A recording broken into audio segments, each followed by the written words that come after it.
Welcome to Amplify Learning, a global collaborative, a space for teachers to share, collaborate, and disseminate instructional strategies integrated with Edtech tools to amplify student learning within any classroom setting, from in-person, online, to blended. We are here to help engage students to be creative and innovative, as well as lifelong learners in our ever-changing world. Welcome as we dive deeper into our content to further amplify student learning.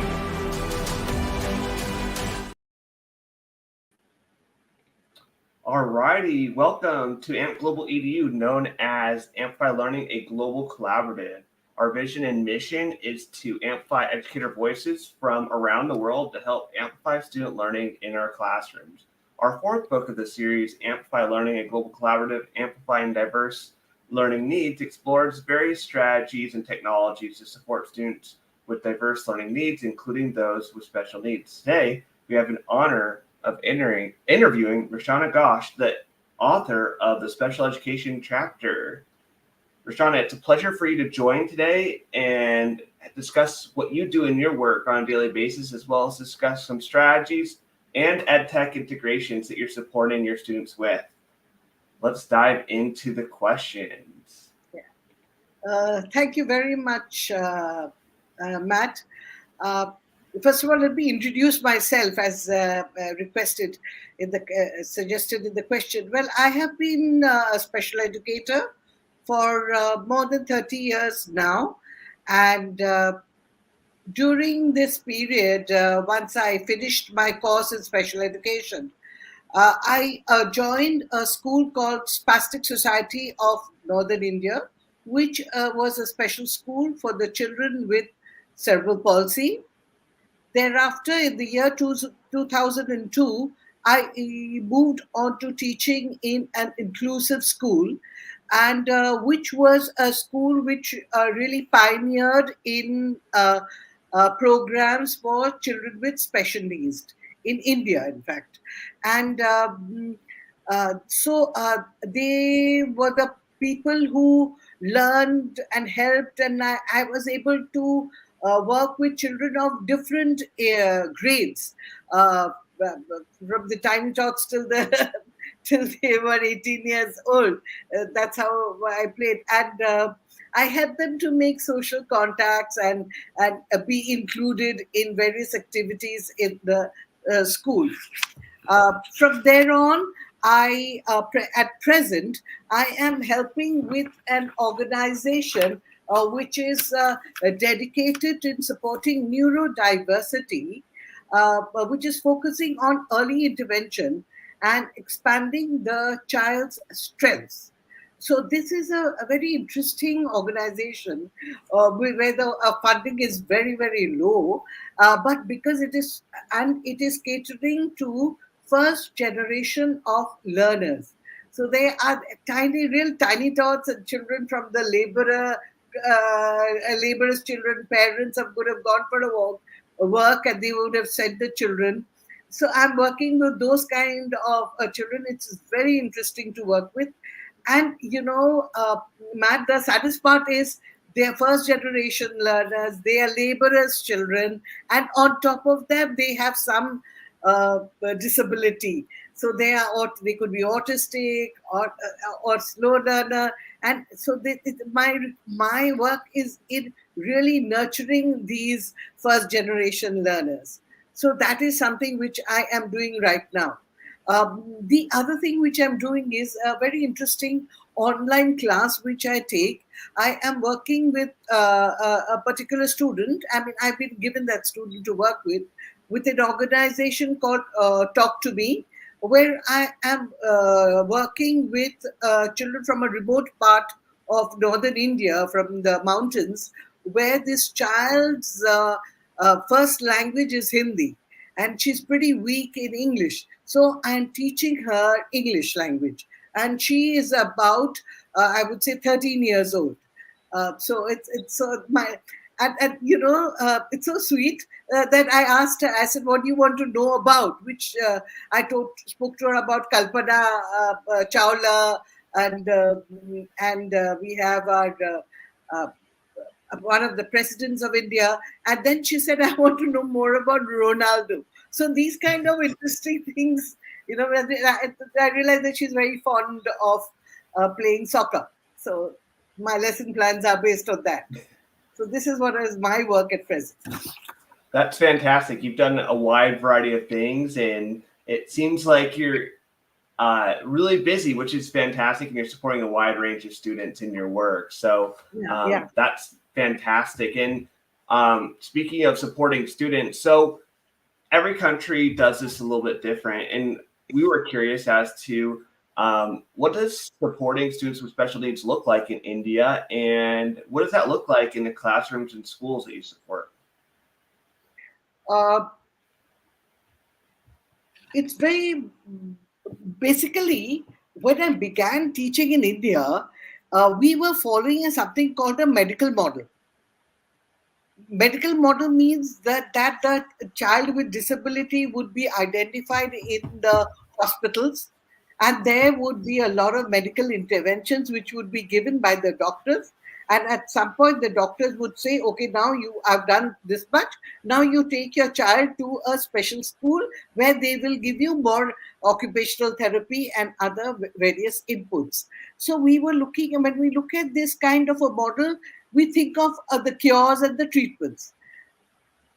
At some point in this process, uh, it was felt that we needed a different kind of a setup. I mean, the child had to be included in the society itself. The social model came into a picture. And when we think of the social model, what was what the parents also felt was that they should be included in the community. But India was is a country where the basic infrastructure is very weak. It is not, I mean, children or even adults with any kind of disability find it very difficult to move around. So we don't have ramps, we didn't have elevators, and neither did we have any braille signals anywhere. So it was very important that we moved on to the social model, and the children, thanks to the government of India, they began something called Education for All. And when I think of education for all, I think of all the children with special needs or disadvantaged or belonging to the economically weaker section, everybody going to the school in the neighborhood, in the community. So that is something which Education for All really changed, and gradually modifications, etc., was made into the law. And today the schools have to accept uh, students with special needs. I would also like to add that, when we initially began this movement of education for all, the schools did not have ramps, they did not have elevators, they did not have special educations, so the provisions were very little. So now the schools had to accommodate by including making ramps, including special educators, or training their regular teachers to become special educators. So that was a new challenge that they faced. Yeah, yeah. So that's the change which we saw in the school systems in general. Yeah, that seems like, I mean, it's a similar path, I think, as a lot of countries, including the United States, of moving more into inclusive spaces for schools and building that out, whether it's, teaching teachers how to teach students with special needs, hiring special educators, and making schools more accessible for students. So that's definitely very interesting, and it follows a similar path. And I appreciate you sharing that. So, in your work on a daily basis, what are your preferred EdTech tools and strategies to support students with special needs in your teaching practice? Definitely, I mean, the Microsoft Word is something which we are so akin to. We are all the time using Microsoft Word and PowerPoints, and various other tools like Padlet, Edpuzzle, Adobe, various tools like that. And let me give you an example of a Padlet which I had used in the classrooms. And these all these ed tools that we're talking about are became more effective after COVID and during COVID. We needed so much of teaching material at that time when we went online. So that's how these tools were shared with all of us, and we went through training and we learned to use something like a Padlet. Now, going back to a classroom situation where there are children who are neurotypical as well as special needs who are learning in an inclusive setup, a Padlet is an excellent tool where they are learned to store things in a file, and that it is not a typical Microsoft soft file or something, but it's a dashboard, so they can see what they have on the dashboard. What used to happen is if the neurotypical children, if the peers made about 10 Padlet activities, a child with special needs would make only about 4 to 5. But when these activities were projected in a classroom, it would be wonderful to see the smile on this child's face with special needs. She would be so happy that along with her peers, there is this my activity is also being projected, and my peers are seeing it. So that is something which I really thought I must share with you all. Is a Padlet, and Edpuzzle was used also, and various other tools which I used. Yeah, yeah, Yeah, so you use a wide range of tools, and yeah, I love Padlets or those digital bulletin boards where you can get everyone's responses up yeah, on the board and everyone can see them, and it creates that inclusive environment for where students' voices are all shared. I think that's fantastic. I think can also agree with you after the pandemic, where we're using those a lot more now than we have in the past. So. And I think it's a lot easier now for teachers and students because they're familiar with them. So yeah. I think that's fantastic. And in Um, the book I've written somewhere about the whiteboard also. So when we were using Zoom, and now we don't use that much, but when we were using Zoom, I used to use the whiteboard very effectively. I could delete, I could add, and that whatever the child was saying, I was constantly typing that, and they could read what I was typing and whatever they were saying. So immediate feedback was something which was very effective. Definitely. So what's a recent lesson that you've had that you've done and would recommend with teachers to support students with special needs, incorporating both a number of strategies and EdTech tools?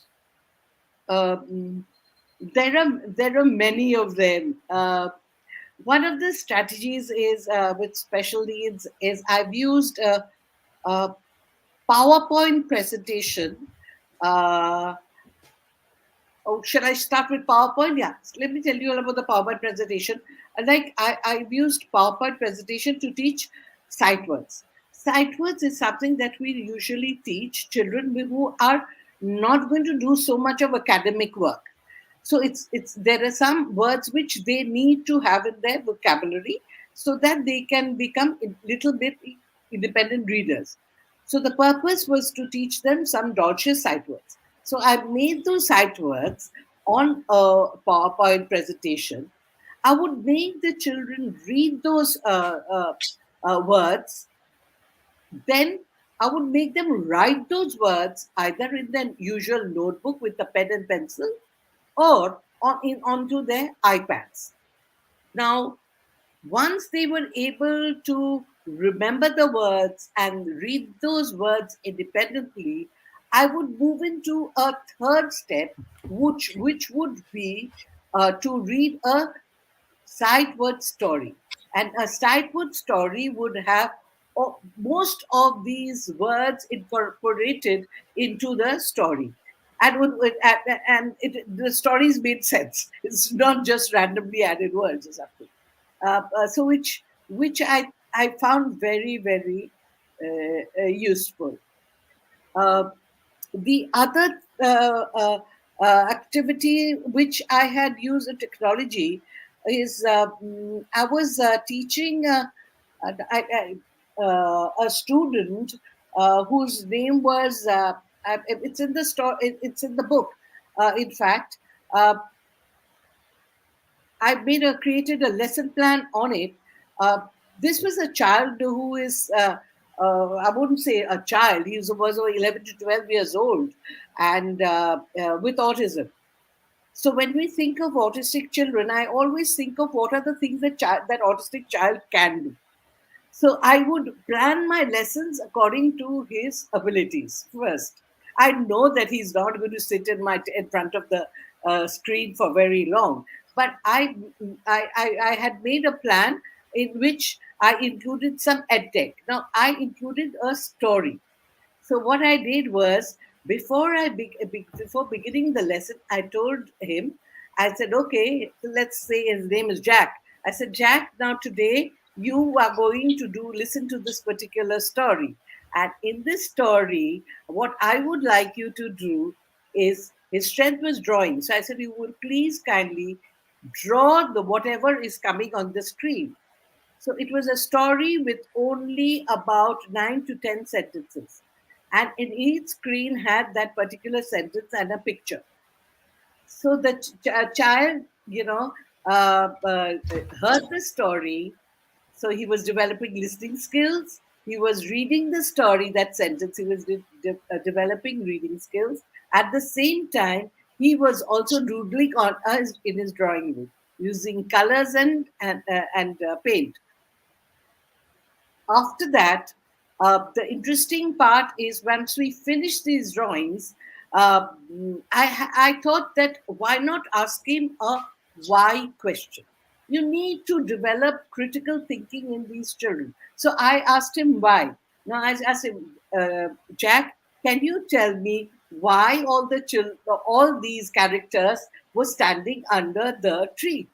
So he had to think and give me an answer. So this is how we incorporate a little bit of technology, little bit of skills into a lesson plan, and it becomes effective. Matt, you will be happy to know that the whatever little stories that I've written in this chapter are real experiences, Yeah. and this is a lesson which uh, was very close to my heart, and I remember recording this. I didn't realize that I was recording it. I recorded it, and I shared it with the parents and my seniors, and they really appreciate it. So stories don't always have to be lengthy. They can be simple and short as well. I That's what I 100% agree with you. Yep. I think that some of the best stories are the shortest stories. That's for sure.